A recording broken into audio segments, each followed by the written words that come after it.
Hello students, today we'll discuss about the Indian history.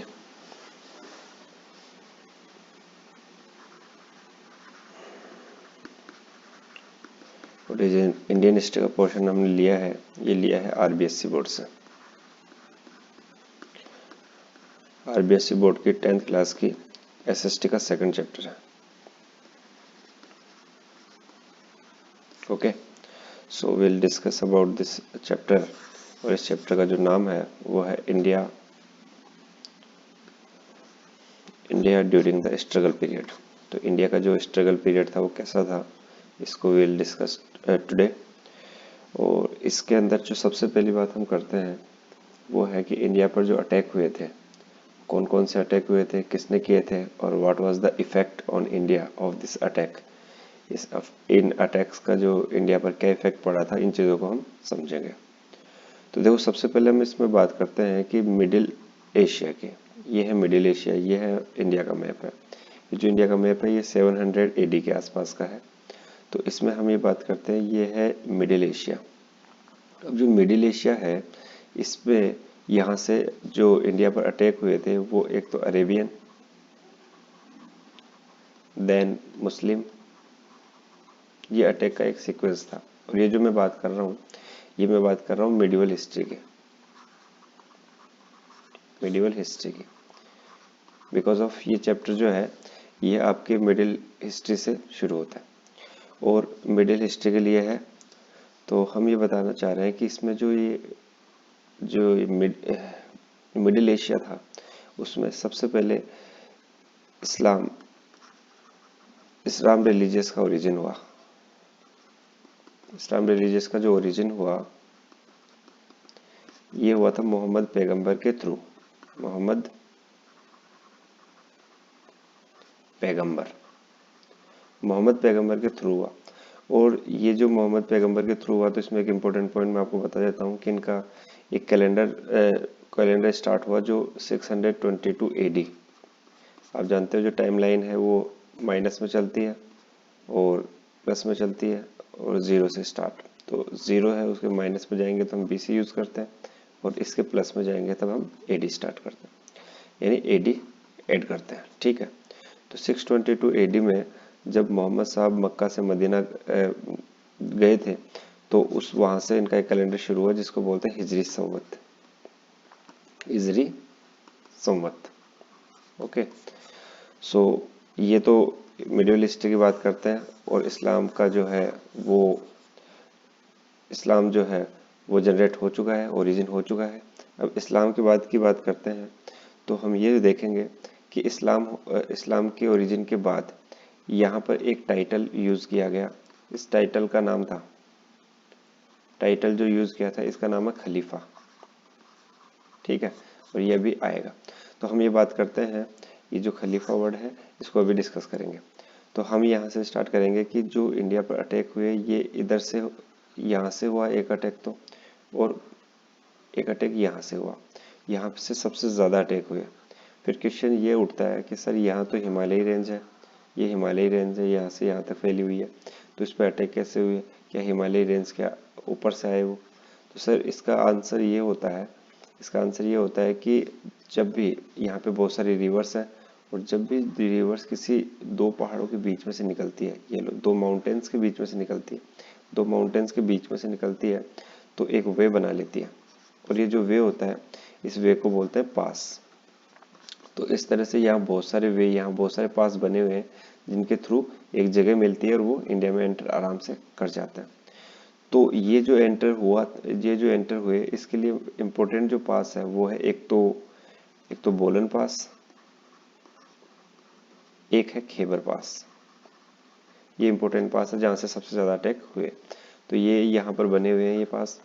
अब क्या sir, ये जो बोलन पास है, ये खैबर पास है, यहीं से अटैक हुआ है, इससे पहले भी कोई अटैक हुआ था? तो ये जो फर्स्ट अटैक इससे पहले भी हो चुका था, जो हुआ था 636 एडी, 636 एडी में। और ये जो अटैक हुआ था, ये हुआ था अरेबियन सी से मुंबई पर। मुंबई में एक जगह है जिसका नाम है थाने। मुंबई में थाने ये प्लेस है, यहाँ पर सबसे पहले एक अटैक हुआ। ये जो अटैक था वो कम्प्लीटली फेलियर था, लेकिन ये कम्प्लीटली फेलियर था, लेकिन इसका एक प्लस पॉइंट मुस्लिम रिलीजियस के लिए रहा। वो ये पॉइंट ये रहा कि यहाँ सबसे पहले मुस्लिम रिलीजियस इंडिया के कांटेक्ट में आया। और ये जो अटैक हुआ था, जो मैं बात कर रहा हूँ 636 एडी की, ये जो अटैक हुआ था ये हुआ था अमर खलीफा की लीडिंगशिप में हुआ था। तो अमर खलीफा, अब ये खलीफा वर्ड जो मैंने यूज किया था कि खलीफा वर्ड होता है एक टाइटल होता है, जो ये कह सकते हैं कि जो मुस्लिम रिलीजियस है, इस मुस्लिम रिलीजियस में जो इस रिलीजियस को ऑपरेट करता है, हम ये कह सकते हैं ऑपरेट कर सकता है, या इसका एक ब्रांड एम्बेसडर होता है, ये एम्बेसडर कह सकते हैं। एम्बेसडर जो होता है, ये एम्बेसडर है, उसी को खलीफा कहते हैं। तो खलीफा काफ़ी वैल्यूएबल टाइटल है मुस्लिम रिलीजियस में। तो ऐसे ही अमर खलीफा की लीडिंगशिप में एक अटैक हुआ यहाँ पर, जिसमें मुस्लिम रिलीजियस पहली बार इंडिया के कांटेक्ट में आया। तो ये जो था, ये अटैक अनसक्सेसफुल था, लेकिन फिर भी एक प्लस पॉइंट ये रहा। फिर उसके बाद जो अधिकतर मैक्सिमम जो अटैक हुए वो इधर से हुए, ठीक है। तो इसमें जो अटैक की बात करते हैं, तो हम एक इम्पोर्टेंट अटैक और बताएंगे, जिसमें मोहम्मद बिन कासिम जो एक अटैक हुआ, जो कह सकते हैं कि फर्स्ट स्टेप था इंडिया की तरफ आने के लिए, तो वो था मोहम्मद बिन कासिम का अटैक। तो ये जो अटैक हुआ था मोहम्मद बिन कासिम, मोहम्मद बिन कासिम, और इसने जो अटैक किया था वो सिंध एरिया पर किया था। ये है सिंध एरिया, इस एरिया पे किया था। तो मोहम्मद बिन कासिम वर्सेस दाहिर, ये दाहिर, ठीक है। अब मोहम्मद बिन कासिम के बारे में जानते हैं, तो हम जानेंगे थोड़ा सा मिडिल एशिया के बारे में। तो ये जो मिडिल एशिया है, यहाँ पर एक आदमी था जिसका नाम था हज्जाज, ठीक है। और यहाँ बात करेंगे, एक आदमी था जिसका नाम था चाच। ये जो चाच था, जो कन्नौज में रहता था, ये कन्नौज की इम्पोर्टेंस इसलिए बढ़ जाती है क्योंकि एसेंट हिस्ट्री जो है इसमें एक इम्पोर्टेंट प्लेस है, जो मगध की कैपिटल भी थी, जिसका नाम था पाटलिपुत्र। ये जो पाटलिपुत्र था वो इम्पोर्टेंट प्लेस था, कहाँ का, मगध का। और पाटलिपुत्र के बाद मिडिवल हिस्ट्री आते आते जो पाटलिपुत्र की जगह जो इम्पोर्टेंट प्लेस हो गया था वो था कन्नौज। तो हम बात करेंगे कि एसेंट हिस्ट्री में जो इम्पोर्टेंट प्लेस था वो तो पाटलिपुत्र था, उसके बाद जो मिडिवल हिस्ट्री में जो इम्पोर्टेंट प्लेस था वो था कन्नौज। अब कन्नौज का ही एक आदमी था जिसका नाम था चाच, जो ब्राह्मण था, कास्ट है, और ब्राह्मण कास्ट का था। तो ये कन्नौज से माइग्रेट करके चला गया सिंध एरिया में, वहीं जाकर सेटल हो गया और अपने कुछ रिलेटिव जो भी दोस्त थे, ब्राह्मण कास्ट के दोस्त थे, उन सबको यहाँ पर लेकर आ गया। अब जो चाच था उसका नेफ्यू था, उसका नाम था दाहिर। अब चाच के बाद जो सिंध एरिया पर जो लास्ट रूलर था वो था दाहिर। अब यहाँ पे जब मोहम्मद बिन कासिम का अटैक हुआ, तो यहाँ पर रूल कर रहा था, सिंध एरिया पर रूल कौन कर रहा था, दाहिर। ओके, अब इसमें बात कर रहे हैं कि मोहम्मद बिन कासिम जब अटैक कर रहा है तो यहाँ पर रूल किसका है, दाहिर का। अब मैंने बात करी थी कि ये है हज्जाज का एक इम्पोर्टेंट काम ये हो गया था कि हज्जाज का एक शिप था जो यहाँ पर कुछ लोगों ने किडनैप कर लिया था, वहाँ के हज्जाज के कुछ लोगों को किडनैप कर लिया था। तो इसके लिए हज्जाज ने दाहिर को मैसेज किया कि ये जो मेरा शिप है वो यहाँ पे कुछ लोगों ने किडनैप कर लिया है, तो आप उसको जाकर बचाओ। तो दाहिर ने इस चीज़ को इग्नोर कर दिया। तो इस बात से हज्जाज नाराज हो गया और उसने मोहम्मद बिन कासिम को दाहिर पर अटैक करने के लिए भेज दिया था। मेन रीजन ये था। तो मोहम्मद बिन कासिम वर्सेस दाहिर, ठीक है। तो ये बैटल हुआ, ये हुआ था 712 एडी में। तो 712 एडी में ये जो बैटल हुआ, ये जो लड़ाई हुई, उसमें मोहम्मद बिन कासिम ने दाहिर को मार दिया। तो यहाँ पर अब जो रूल चलने लगेगा वो चलने लगेगा किसका, मोहम्मद बिन कासिम का। तो इस तरह से ये फर्स्ट सक्सेसफुल अटैक रहा। कब हुआ ये हुआ 712 एडी में, ये था सिंध एरिया पर। तो अब सिंध एरिया अरेबियन के अरेबियन ने सिंध एरिया को ऑक्यूपाइड कर लिया है। ठीक है, ये जो है अब सिंध एरिया पर जो मुस्लिम रिलीजियस है वो आ चुका है।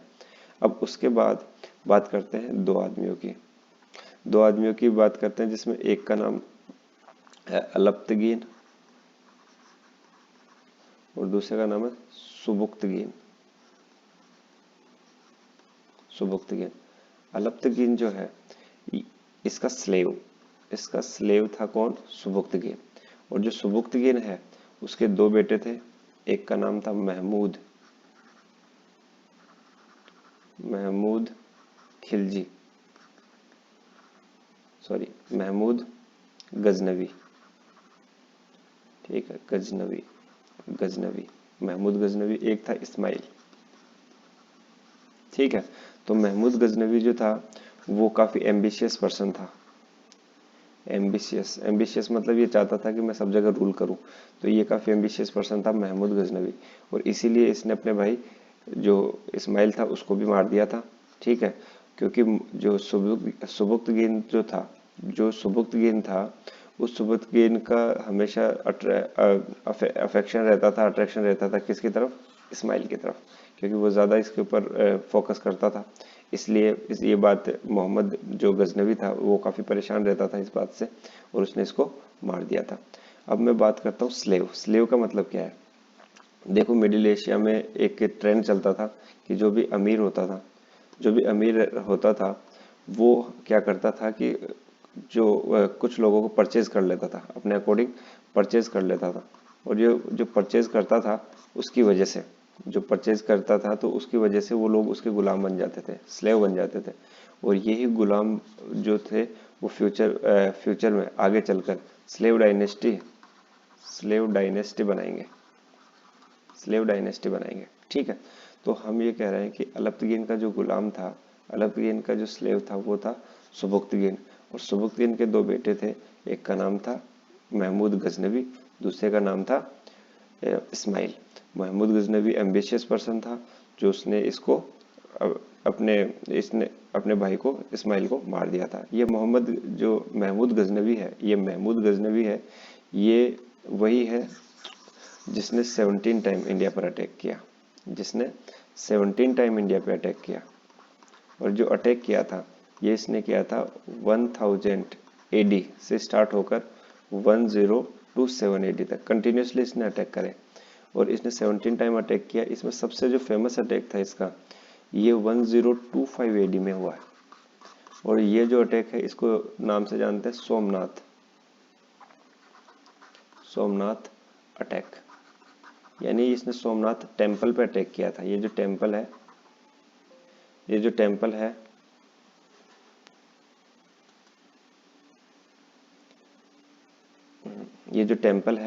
इस पर अटैक किया। ये टेम्पल से काफी गोल्ड और काफी कुछ ये लेकर चला गया था, और ये कहा जाता है ये जो टेम्पल है ये इससे जो गोल्ड लेकर गया था वो रास्ते में कई बहुत सारा गोल्ड तो गिर गया था, फिर भी इसने लिया नहीं इसको, क्योंकि इतना ज्यादा गोल्ड लेकर जा रहा था ये।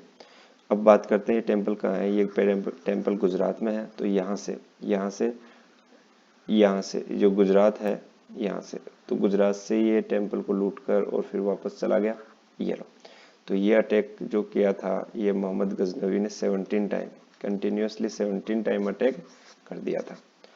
तो ये एक तो हमने ये देख लिया। मोहम्मद गजनवी के बाद यहीं पे बात करते हैं, मोहम्मद गजनवी है ये गजनी का था। गजनी एक जगह का नाम है, ठीक है। अब गजनी के बाद हम बात करते हैं, यहाँ पे एक पास में एक और जगह है जिसका है गोर प्लेस का नाम क्या है? गोर। ये जो गोर प्लेस है ये यहाँ पर एक डायनेस्टी थी जिसका नाम था गोर डायनेस्टी। और जो गोर डायनेस्टी थी इसी में एक किंग था जिसका नाम था मोहम्मद गोरी, ठीक है।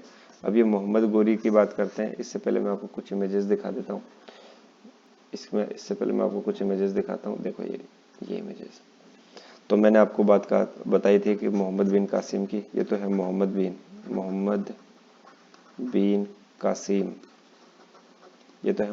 कासिम, ये है दाहिर। तो मोहम्मद बिन कासिम वर्सेस दाहिर। जिसके बीच बैटल हुई थी और उसमें जो दाहिर है वो मारा गया था, और जो मोहम्मद बिन कासिम था वो सिंध एरिया पर इसने अपना सिंध एरिया को इसने जीत लिया था। और ये जो बुक है ये है चचनामा बुक, चचनामा, ठीक है। ये चचनामा बुक एक लिटरेचर है। अब इसमें क्या हुआ कि जो चचनामा बुक है, ये इस बुक से ये जो सारी इंफॉर्मेशन जो मिलती है हिस्ट्री की, ये चचनामा बुक से मिलती है। काफी ऑथेंटिक बुक कंसिडर करते हैं इसको। इसके बाद ये है महमूद गजनवी। ये है महमूद गजनवी जिसने 17 टाइम इंडिया पे अटैक किया, और सबसे जो फेमस अटैक था 1025 एडी, ठीक है, 1025 एडी का अटैक था। और ये जो अटैक था ये सोमनाथ टेम्पल पे हुआ था, ठीक है। उसके बाद हम आ जाते हैं, ये है मोहम्मद गोरी। ये है मोहम्मद गोरी, और जो मोहम्मद गोरी है वर्सेस ये है पृथ्वीराज चौहान। अब मैं आपको बताता हूँ कि हम यहाँ तक पहुँच चुके हैं। ये है मोहम्मद गोरी और ये है पृथ्वीराज चौहान। जब मोहम्मद गोरी ने इंडिया पर जब अटैक किया, मोहम्मद गोरी ने जब इंडिया पर अटैक किया,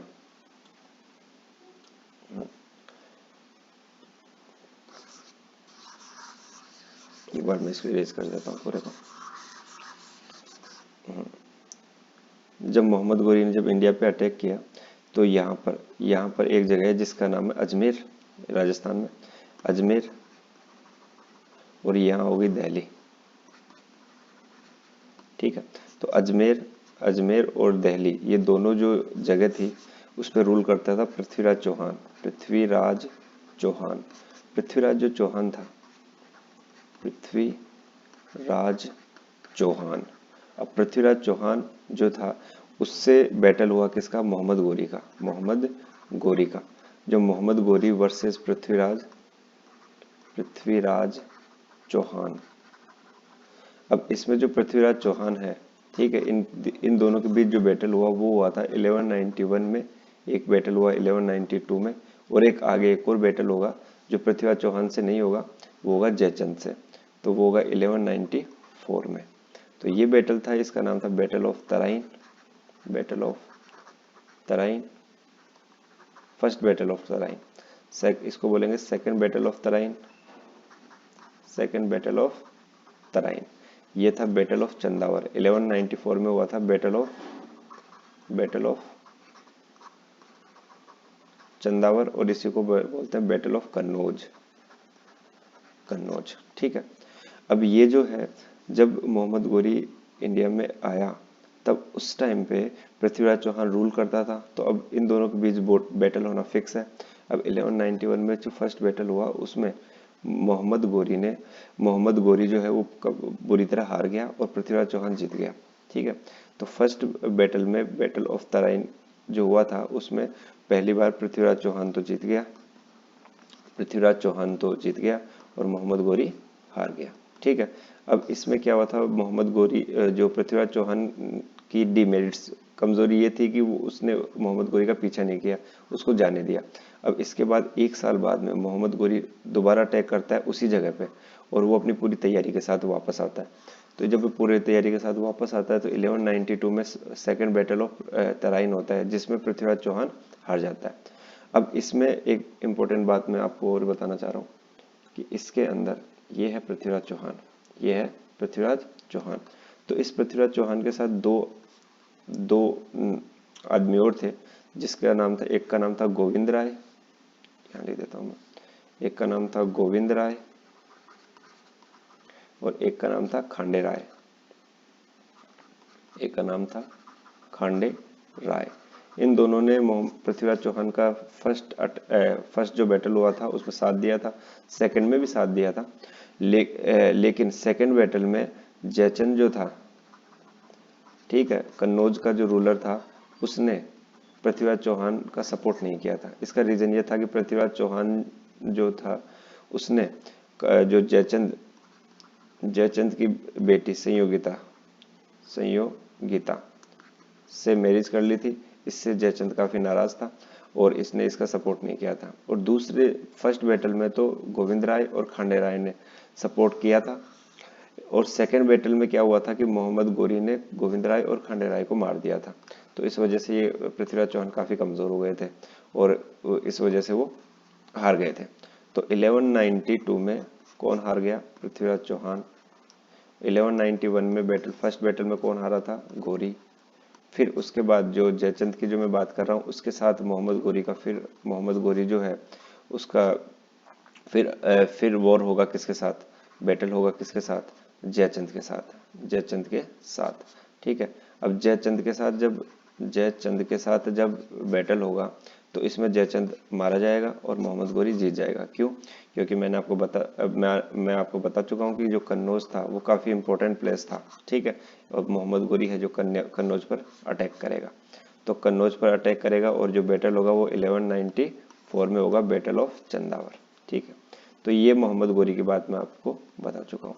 अब मोहम्मद घोरी के बाद वही मैं जो ट्रेडिशन मैंने आपको बताया था कि एक ट्रेडिशन वहाँ काफ़ी पॉपुलर था और ये था स्लेव बनाने का, गुलाम बनाने का।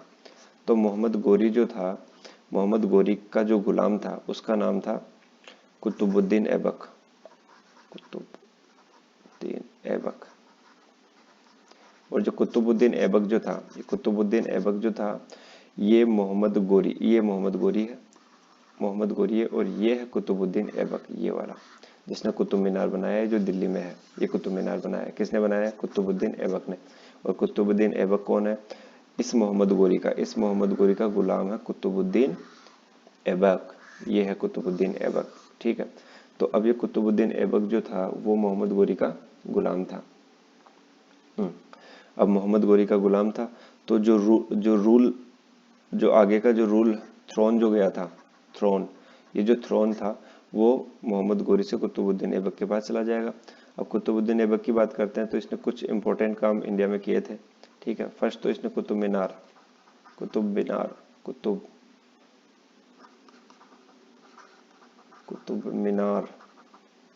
बनवाया था। ये जो कुतुब मीनार बनाया था इसने एक सूफी संत बोल सकते हैं।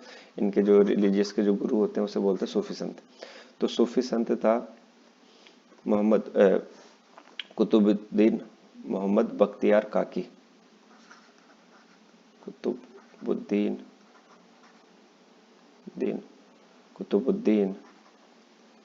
बख्तियार काकी, ठीक है, काकी। तो कुतुबुद्दीन बख्तियार काकी जो था ये एक सूफी संत था, ठीक है। और इसी की मेमोरी में इसने कुतुब मीनार बनवाया था। किसने? कुतुबुद्दीन ऐबक ने, जो मानता था किसको? कुतुबुद्दीन बख्तियार काकी को अपना कह सकते हैं गुरु मानता था। ये वाली बात हुई थी।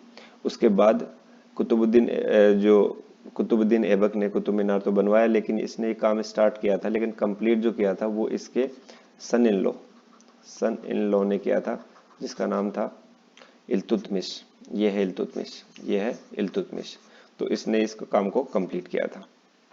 अब बात करते हैं, ये एक तो कुतुब मीनार बनाया और एक 2.5 दिन का झोपड़ा।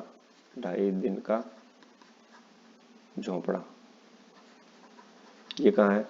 ये 2.5 दिन का झोपड़ा है अजमेर में, ठीक है। तो ये सारी कहानी यहाँ तक हो गई। अब कुतुबुद्दीन ऐबक के बाद जो रूलर बना था वो कुछ समय के लिए तो आराम शाह बना। अब पहले इसके बारे में जान लें, कुतुबुद्दीन ऐबक कैसे मरा, इसका टाइमलाइन क्या था? इसका टाइमलाइन था 1206 टू 1210 तक, एडी तक, ये इसका टाइमलाइन था। कुतुबुद्दीन ऐबक पोलो खेलते हुए मारा गया था। पोलो मतलब चौगान भी बोलते हैं इसको। पोलो खेलता मतलब घोड़े पर जो पोलो खेला जाता है वो खेल रहा था, तो ये गिर गया था और गिरकर मर गया था। कौन? कुतुबुद्दीन ऐबक। तो काफी कम टाइम पीरियड इसका रहा। फिर 1210 में इसका बेटा आराम शाह जो था वो रूल करने लगा। अब आराम शाह जो रूल करने लगा, ठीक है, आराम शाह जो रूल करने लगा तो ये काफी कहते हैं अनरेस्पॉन्सिबल पर्सन था, तो ये संभाल नहीं पाया। तो उसकी जगह जो इल्तुतमिश था, जो इसका सन इन लॉ था, उसने खुद रूल करने लग गया था वो, ठीक है। यानी आराम शाह को हराकर वो खुद रूल करने लग गया था। कौन? इल्तुतमिश ने आराम शाह को हरा दिया और इसका जो दामाद सन इन लॉ जो था उसने जो आराम शाह को हराकर खुद रूल करने लग गया था। अब उसके बाद बात करते हैं इल्तुतमिश की बेटी है, ये है रजिया सुल्तान। रजिया सुल्तान इल्तुतमिश के मरने के बाद, इल्तुतमिश के, चलो पहले तो ये समझे कि इल्तुतमिश ने क्या इंपॉर्टेंट काम किए थे। तो इल्तुतमिश के जो काम थे, इल्तुतमिश के जो इम्पोर्टेंट काम थे इसके बारे में हम जान लेते हैं। इल्तुतमिश के जो इम्पोर्टेंट काम थे उसमें पहले तो इसने इक्ता, ठीक है, इक्ता जो एक ट्रेंड शुरू किया था जिसमें ये जो ज़मीनें होती हैं उसको इस तरह से काट कर जमींदार व्यवस्था, जिसको हम बोलते हैं जमींदार, ठीक है। तो जो जमीन का मालिक होगा उसका नाम उसको बोलेंगे इक्तादार। तो ये इक्ता इक्ता जो व्यवस्था थी वो इसने शुरू की थी, किसने, इल्तुतमिश ने। ओके, उसके बाद हम बात करते हैं, ये तो इक्ता की बात कर लिया। उसके बाद इसने एक चहलगनी नाम से, चहलगनी या चालीसा के नाम से इसने एक सोल्जर की एक टीम बनाई थी 14 सरदार्स की, तो इसे बोलते हैं चहलगनी। तो ये इसने बनाई थी। एक इसने रेड क्लॉथ सिस्टम शुरू किया था, जो कि जुडिशरी के लिए शुरू किया था। जुडिशरी का मतलब अगर कोई भी विक्टिम है, किसी को परेशानी है अब उस एरिया में, ठीक है, तो वो क्या करेगा, रेड क्लॉथ पहनकर किंग के वहाँ कोर्ट में आएगा और वो समझा जाएगा कि इसको परेशानी है और उसका जो सॉल्यूशन करेगा कौन, किंग करेगा। तो ये एक रेस्पॉन्सिबिलिटी, एक अच्छा सिस्टम, रेड क्लॉथ सिस्टम इसने शुरू किया था। और यही रेड क्लॉथ सिस्टम बाद में रजिया सुल्तान जो है इसकी बेटी, क्योंकि उसके बाद इल्तुतमिश के बाद इसका बेटा फिरोज शाह किंग बना, लेकिन फिरोज शाह इसको संभाल नहीं पाया। इसने सारा जो टेक ओवर था, जो सारा थ्रोन का जो सिस्टम था, वो इसकी अपनी मदर तुर्कानी महिला बोलते थे उसको, फीमेल तुर्कानी महिला, ठीक है, तो उसके हैंड ओवर कर दिया था। तो उसने पूरा सिस्टम खराब कर दिया था। तो उस वजह से जो रजिया सुल्तान थी वो रेड क्लॉथ पहनकर लोगों के फेवर में चली गई। उसने कहा कि सिस्टम बहुत ख़राब हो चुका है, ये जो स्टेट का सिस्टम बहुत ख़राब हो चुका है, इसलिए लोगों को परेशानी हो रही है। तो इस तरह से लोगों का काफ़ी सपोर्ट मिल गया था रजिया सुल्तान को। तो इल्तुतमिश ने अगला जो क्वीन वो रजिया सुल्तान को बना दिया था। तो Razia Sultan first lady king थी इंडियन हिस्ट्री में, रजिया सुल्तान, जिसको कॉन्स्पायरेसी के थ्रू मरवा दिया गया था। ये कब मरवाया था, 25 जनवरी 1240 में, ठीक है, 1240 में इसको मरवा दिया गया था। इसका जो हस्बैंड था अल्तुनिया, ठीक है, वो ये दोनों दिल्ली के बीच में कहीं पे उनको मरवा दिया गया था, ठीक है। तो ये क्योंकि यहाँ के जो सरदार थे उसको ये बात पसंद नहीं थी कि कोई फीमेल लेडी, यानी कोई फीमेल जो है वो उन पे रूल करे, ठीक है, क्योंकि रजिया सुल्तान थी उसने काफ़ी रूल चेंज कर दिए थे, जैसे कोर्ट में आकर मेल की तरह रहना, उसमें वहाँ पे फ्रीडम काफ़ी उसने ले लिया था। इसके अलावा जो सारे जो सिस्टम थे उसने बदल दिए थे। तो इस बात से सरदार जो काफ़ी परेशान थे और उन्होंने एक कॉन्स्पायरेसी की, एक षड्यंत्र की और जो रजिया सुल्तान को मरवा दिया था। तो यहाँ तक ये अपने हिस्ट्री का फर्स्ट पोर्शन हो गया, और इसके बाद मैं सेकंड पोर्शन भी इसका अपलोड कर दूंगा। और अगर आपको ये पसंद आया हो तो आप इसको लाइक करें, शेयर करें और सब्सक्राइब करें, ठीक है। Okay, bye.